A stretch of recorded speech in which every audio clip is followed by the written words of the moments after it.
Welcome to the channel The Human Code, where human behaviors are explained. Have you ever walked away from a conversation feeling off? Not angry, not upset, but just slightly confused, as if you agreed to something you didn't want to, or felt a pressure you couldn't quite name. Manipulation isn't always loud. It isn't always a dramatic, obvious power play. More often it's quiet. It's a subtle shift in the conversation's current, a gentle nudge that redirects your thoughts and feelings without you even realizing it. And the most effective manipulators are masters of this quiet craft. Most people don't notice it happening until it's already worked. They leave a discussion feeling like they've lost ground, but they can't pinpoint the exact moment it happened. This isn't about villains in movies. It's about everyday interactions, in the workplace, with friends, and sometimes even in families. Today, we're going to pull back the curtain on these subtle tactics. Not to teach you how to use them, but to teach you how to see them. Because awareness is your first and most powerful line of defense. Understanding these methods is the key to protecting your own autonomy and ensuring your voice is truly heard. One of the most powerful and almost invisible tactics of conversational control is called framing. Think of a conversation like a picture. The frame around it determines what you focus on, what seems important, and what gets left out. The person who controls the frame controls the narrative.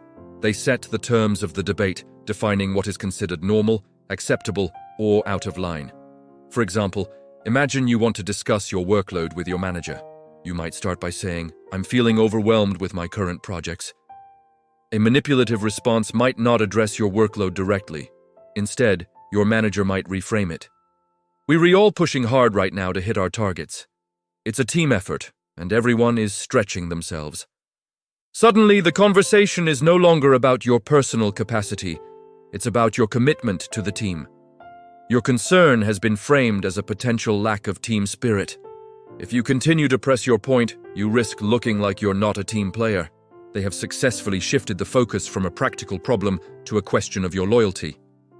Another example is setting the emotional tone. Someone might start a difficult conversation with a phrase like, "I don't want to make a big deal out of this, but..." This frames any strong reaction you have as an overreaction. It preemptively labels your potential emotions as excessive, pressuring you to stay calm and agreeable, even if the topic warrants a more serious discussion. They've built the box, and they've just gently pushed you inside it. The key to spotting this is to notice when the topic subtly shifts away from the core issue and onto a judgment of your character, your intentions, or your place within a group. The moment the conversation stops being about the what and starts being about the who, specifically your role or attitude, you're likely dealing with a framing tactic. Recognizing this allows you to steer the conversation back to its original point. Now, let's talk about a tool that is often underestimated: silence. In a conversation, silence can feel heavy, uncomfortable, almost like a void that needs to be filled. And manipulators know this. They use strategic silence not as a moment for reflection, but as a form of psychological pressure. Imagine you're negotiating a salary or asking for something you want. You state your request clearly and confidently, and then the other person says nothing. They just look at you, maybe with a neutral expression, and they wait. 1 second passes, 2 seconds, 3. That silence starts to feel loud. Your mind races. Did I ask for too much? Was that unreasonable? Should I say something else? You start to doubt your position. More often than not, the person who breaks the silence first is the one who concedes. You might jump in with, or, "I could be flexible on that," effectively negotiating against yourself before they've even said a word. They applied pressure without a single sound, and you did the rest of the work for them. This tactic is incredibly effective because it preys on our natural social instinct to avoid awkwardness. We are conditioned to keep conversations flowing. A deliberate, extended pause breaks that social contract, creating a tension that most people are desperate to resolve. The manipulator simply holds their ground, knowing that your discomfort will likely lead you to offer a concession, provide more information than you intended, or back down from your original stance. The defense against this is simple in theory, but difficult in practice. Get comfortable with the silence. When you make a statement or a request, state it and then stop talking. Let the silence hang in the air. Let it be their turn to respond. By holding your ground, you re-signaling that you are confident in your position and that the onus is on them to continue the conversation. You reclaim the power that the silence was designed to take from you. Another deeply subtle and effective form of manipulation is what we can call guilt positioning. This isn't about overtly guilt-tripping someone with accusations or tears.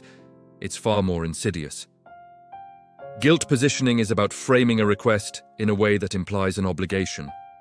It makes saying no feel like a moral failure or a personal betrayal, even when the request is unreasonable.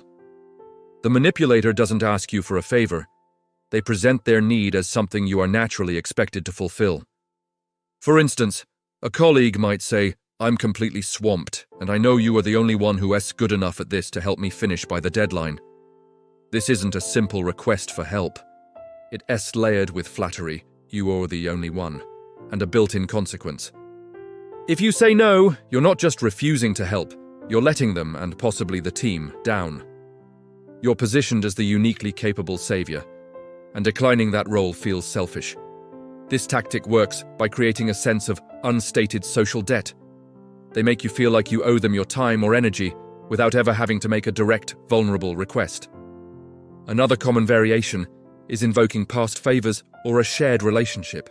"After all I've done for you, I was hoping you could," or, "As my friend, I thought you'd understand why I need you to."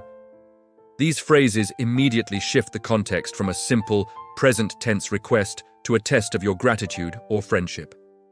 Suddenly, saying no isn't just a logistical decision. It's a statement about the value you place on that relationship.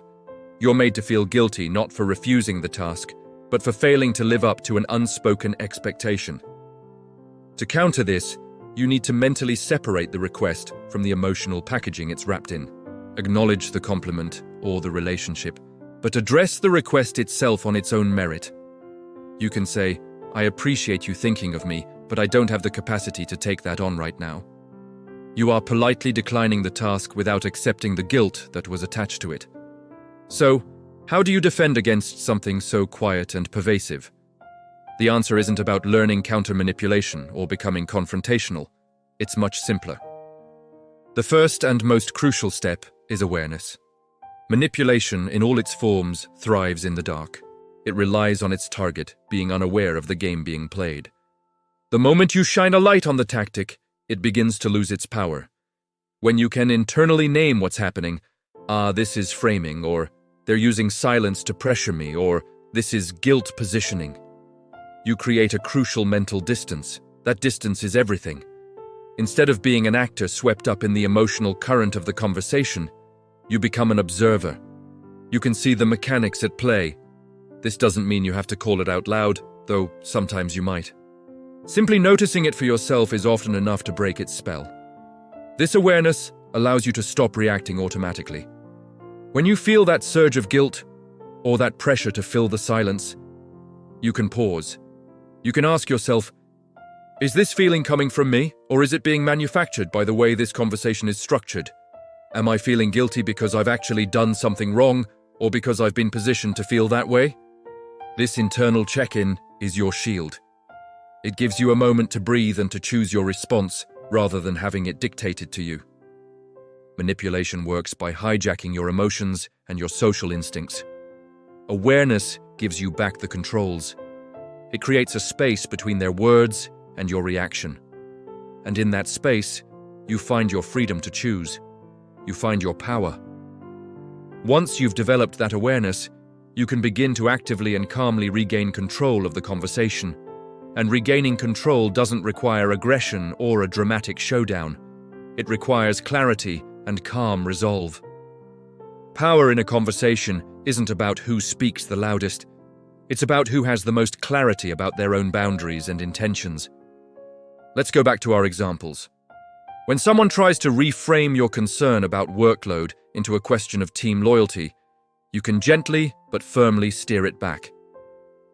You can say, "I completely agree that teamwork is essential, and that's why I want to make sure I can do my best work on my assigned projects." To do that, we need to address my current capacity.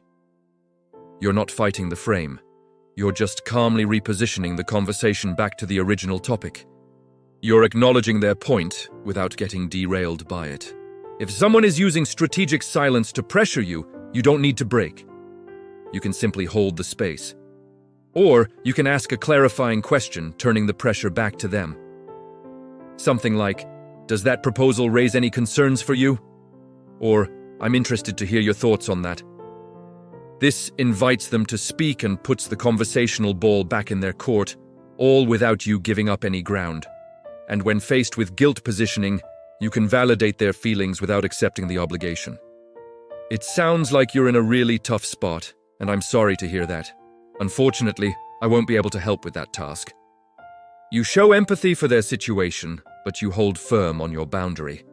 The key in all these scenarios is to remain centered. Your goal isn't to win an argument, it's to maintain your own integrity and autonomy within the conversation. True power isn't about dominating others, it begins with understanding their tactics, and more importantly, understanding yourself. Thank you for watching. If this was helpful, consider subscribing for more insights into the dynamics of human interaction.